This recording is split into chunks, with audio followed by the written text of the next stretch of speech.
বাঁচতে চাই না। প্লিজ আমার কথা শুনুন। ছাড়ুন। কেন আসছেন আপনি এখানে? ছেড়ে দিন না আমাকে। আমার কথা শুনুন।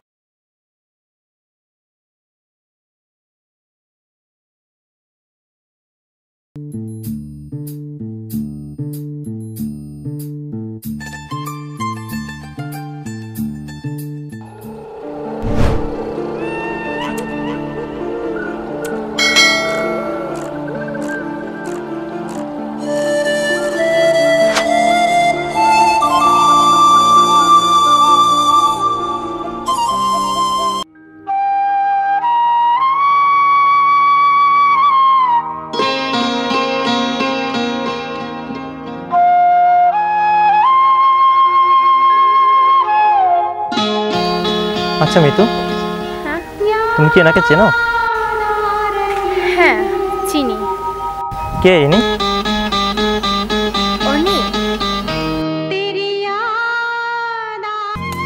আমি তোমাকে বিয়ে করতে পারবো না। আমি তোমার সন্তানের মা হতে চলেছি। এই শোনো, তুমি একা কান্না করো না।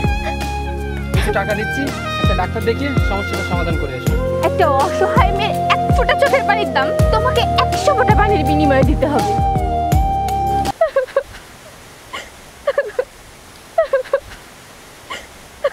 আচ্ছা মিতু, সব কিছু তো শুনলাম, তাহলে আপনি সেই সোহাগ? জি আমি সোহাগ। কিন্তু আপনার এই অবস্থা কেন? আরে সবই আমার পাপের ফল। জীবনে অনেক পাপ করেছি, আর তার শাস্তি আমি পাচ্ছি। কিন্তু আপনাকে তো ঠিক চিনলাম না।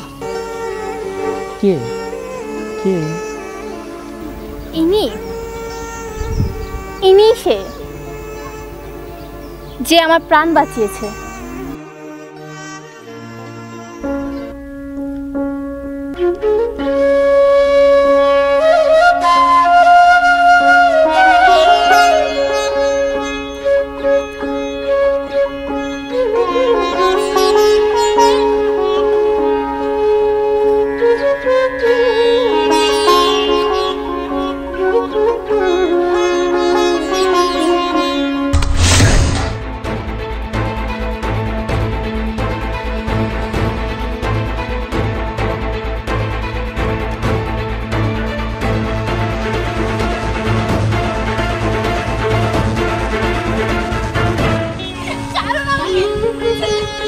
ছেড়ে দিন আমাকে, আমি বাঁচতে চাই না। প্লিজ আমার কথা শুনুন। ছাড়ুন।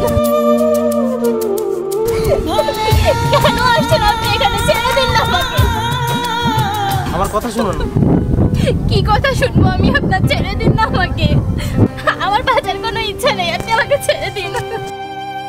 আমাকে দয়া করে মরতে দিন। প্লিজ আমার কথা শুনুন। কি কথা শুনবো আমি আপনার? ছেড়ে দিন না আমাকে।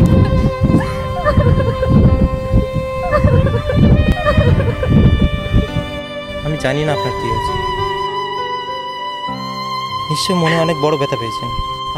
আপনি মরে গেলে হয়তো পৃথিবীর সব যন্ত্রণার থেকে মুক্তি পাবে, কিন্তু যারা আপনাকে এতদিন বড় করে তুলেছে তাদের কান্নাকে আপনি থামাতে পারবেন? আপনি কি জানেন আপনার একার কান্নার সাথে সাথে আপনার পরিবারের আর 5 জনকে আপনি কান্নার সাগরে ভাসিয়ে দিয়ে যাচ্ছেন? চলুন আপনাকে বাড়ি পৌঁছে দিন।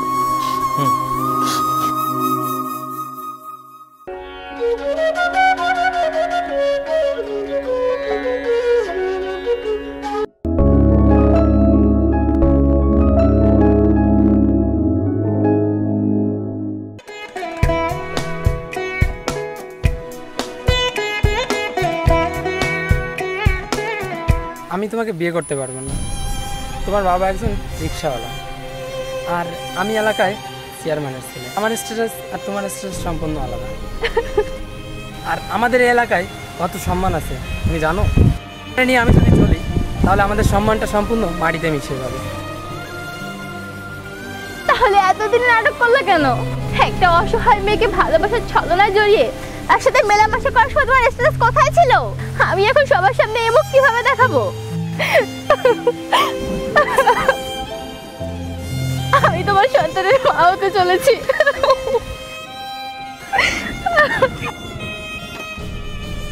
একটা মেয়ের জীবনে এটা কত বড় কলঙ্ক তুমি জানো? এই শোনো, তুমি একা কান্না করো না। কিছু টাকা দিচ্ছি, একটা ডাক্তার দেখিয়ে সমস্যাটা সমাধান করে এসো। আর আমি আগামী সপ্তাহে বিদেশ চলে যাচ্ছি, আমার ভালো একটা কাজের অফার এসেছে। ভালোবাসার অনেক বড় প্রতিদান দিলা তুমি, তাই না? ঠিক আছে, তুমি যদি ভালো থাকো তাহলেই ভালো, আমার যাওয়ার হবে।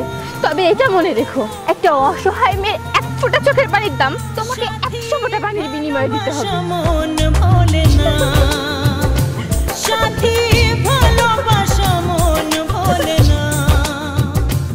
ও কখনো শালা, এই সমস্ত মেয়েরা না বড় ইমোশনাল, একটু আনন্দ ফুর্তিও বোঝে না।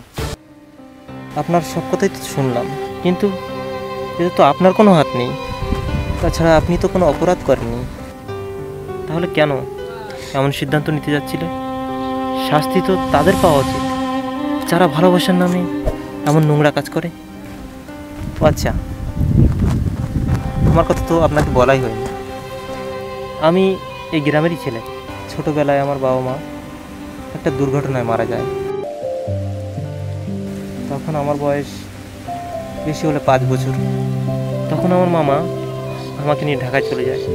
সেখানে অনেক কষ্টে বড় হয়েছে, কিন্তু মা বাবার কথা, এই গ্রামের কথা আজও ভুলতে পারিনি। তাই এই গ্রামেই ফিরে এলাম।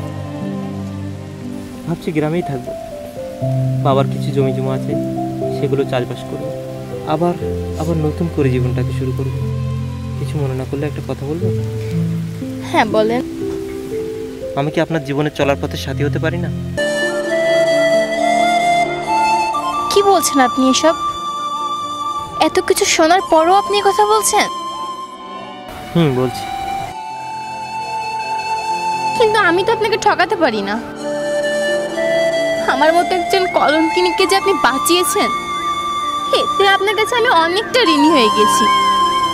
আর আমার ঋণের বোঝা বাড়াতে চাচ্ছি না। এ কথা কেন বলছেন? আপনি তো শুধু ভালোই বেসেছেন, আর ভালোবাসার অধিকার সবার আছে। হ্যাঁ আছে, কিন্তু আমি সেই অধিকারকে তো নষ্ট করে ফেলেছি। বাসি ফুলে মালা গাঁথা যায় না। এভাবে কেন বলছো? সব ফুল বাসি হয় না। কিছু ফুল আছে যেগুলো যতই শুকায় তার সুগন্ধ ততই ছড়ায়। আমি আপনার লজ্জার কারণ হতে চাই না। আমি আপনার জীবনে চলার সমুদ্রে শুধু একজন মাঝি হতে চাই।